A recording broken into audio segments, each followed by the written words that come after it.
What parties now face is an anti-commons problem, as my colleague Michael Heller first described it. That is, a world in which rights have been too severed up by the hasty declaration of exclusionary property rules by the state, such that one must negotiate with too many parties holding too fractionated rights in order to get anything done. Even if you are an IBM or a Hewlett-Packard, yourself holding thousands of fractionated rights, which you can take to the poker table of cross-licensing, your customers do not have those patents. They have only derivative rights under your own cross-license agreements, and to the extent that you live in a society based upon the capturing of user innovation, which is free software, which is Creative Commons, which is the entire constitutive process of making economically under 21st century conditions, as I have argued elsewhere. If you live in that world, the mere half protection of your customers as the right to use the products that you sold them, but not the right to make, improve, or redistribute those products, forces you as a vendor to internalize costs that you would rather not internalize.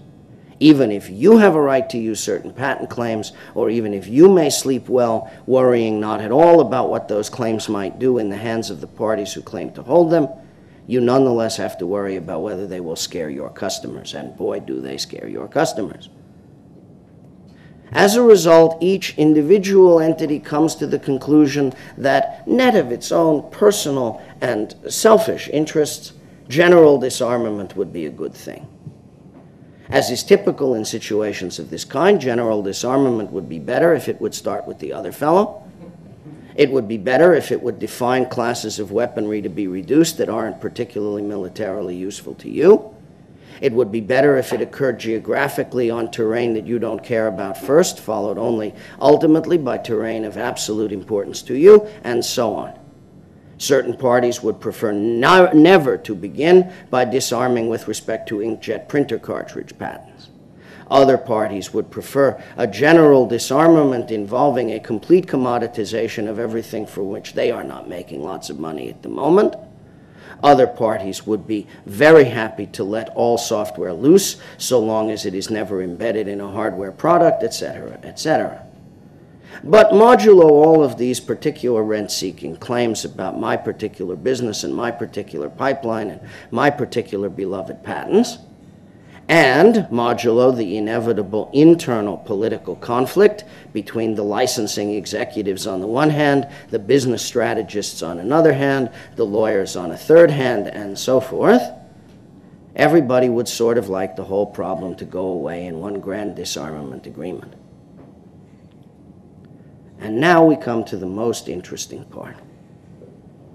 The only conceivable party capable of evolving a diplomatic solution suitable to all of them is you.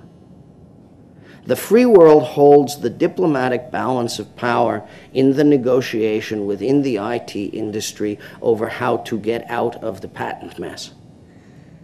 1, we are honest brokers with no real estate. This used to be regarded as a great shame and a total harm. But as in other cases in the history of free software, we have benefited from poverty and humility because they have conveyed to us superior sanctity. We can be trusted. We do not have inkjet printer patents to preserve at all costs. We do not have high-margin lines of business which we wish to keep while ruthlessly commoditizing the other guys. We, not ruthlessly, but generously commoditize everything within reach.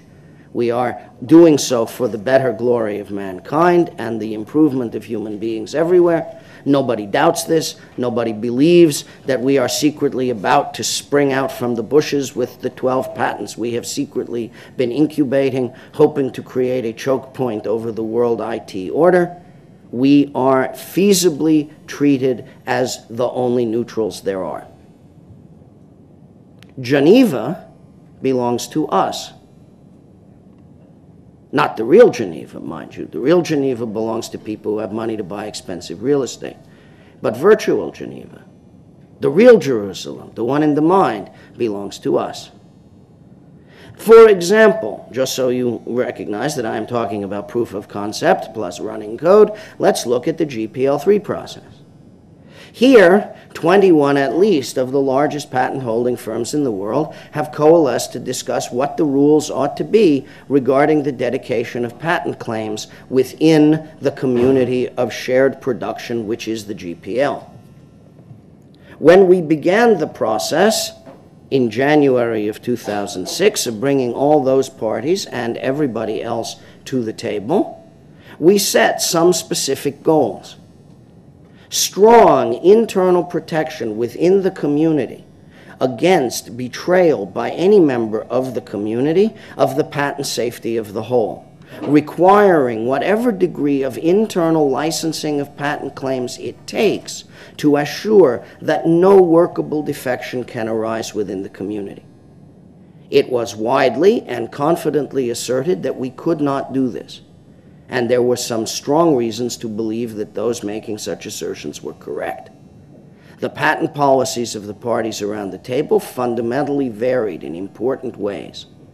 The level of delegation of power over other people's patent claims that we were seeking in the license was necessarily very great. We were preparing to tell people, you will have to license your patents in perpetuity, not just for use in a particular piece of code, but in everything that anybody may choose to make out of that code in a world where that code may be freely copied, modified, and redistributed ad infinitum.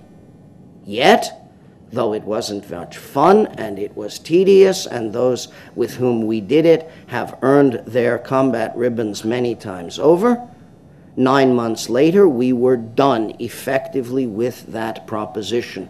We had found a way to bring a consensus among all those major parties, holding among them a grand predominance of the world's software patents, to a point in which they could understand how within the terrain of the GPL they could accept a patent demilitarized zone.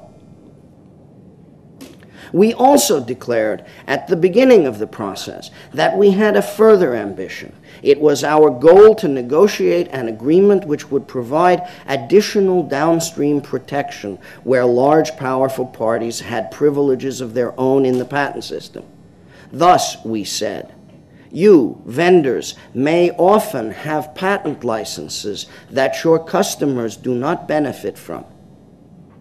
When you distribute free software for which you have a patent license, the benefits of which do not flow to everyone who receives the code, in effect, you export patent risk you don't share. You are safe, but downstream from you, there are threats you know you do not face which others do. And we wish to negotiate an agreement under which you will re-internalize and shield people downstream from risks that you knowingly export.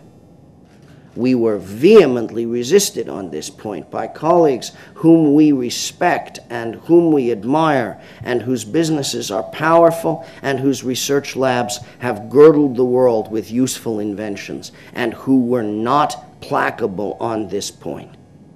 More time was spent in resisting this aspect of the first discussion draft of GPL3 in the headquarters of major multinational IT vendors than any other point, including DRM, in the first several months of negotiation over GPL3.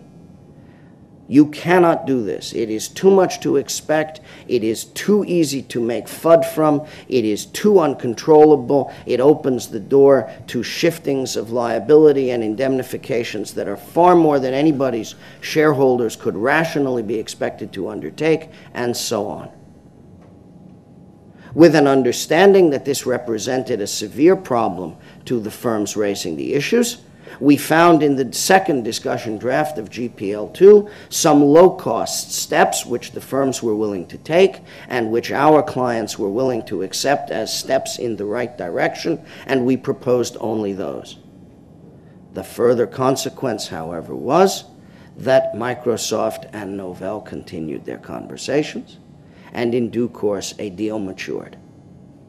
At which point, parties who had been heatedly resenting the downstream shielding provisions in March and April of 2006, began to say to us privately, you know, those downstream shielding provisions that you took out, there might be some use in bringing them back. I vowed on behalf of my client that there were 4 words I would not use under those circumstances. We told you so. And we went about the business of refashioning particular downstream shielding arrangements designed to disincent certain classes of deals and to punish the monopolist as effectively as possible for entering into them. All of which occurred within a fairly short period of time with the implicit and explicit encouragement of all the rest of the large patent holders in the information technology industries. In other words, the conception of real, effective, collective defense is gaining ground. We are rapidly moving from a world in which each guy has a few helmets and paints them blue and claims to be promising individual patent collective defense to the world, to a position in which actual willingness to have forces under multilateral control acting to discourage misbehavior on a broad scale comes into play. We are watching the beginnings of a willingness to replace the public order system, which is stuck in the 19th century, with a global order system based upon private agreements of parties who now recognize the virtue of disarmament. And for our own part, if we retain our capacities of statesmanship, we are in a position to help, indeed, to control the facilitation of that outcome. Ours is the table where people can speak. Ours is the table where they have begun speaking. Ours is the position of neutrality in which, if we are well informed and persistent, we have diplomatic opportunities. Wars are not only won on the battlefield. But just in case we were concerned about this, so is at least one of the largest governments on earth. The European Commission is well aware that whatever the belief within the European Commission is of the utility of patenting as an encouragement to the growth of the European economy, misbehavior by a North American monopolist holding lots of patents is not in the European interest. And the European Commission has, if anything, rhetorically exceeded its own intentions rather than held back. The course of the 1990s proved, I think decisively, that Microsoft was more than capable of facing down either of the largest governments on earth, potentially both of them. But, and this is the current lesson, it is less capable of facing down an alliance between the free world and one of the largest governments on earth. Precisely because our diplomacy and our capabilities point in a different and complementary direction to the possibilities of regulatory intervention by the European Union. Microsoft will now work very hard to make that intervention by the European Union less possible and less effective, as they will work very hard to hobble the free world. Upon our ability to coordinate those efforts over the next 36 months or so, much depends.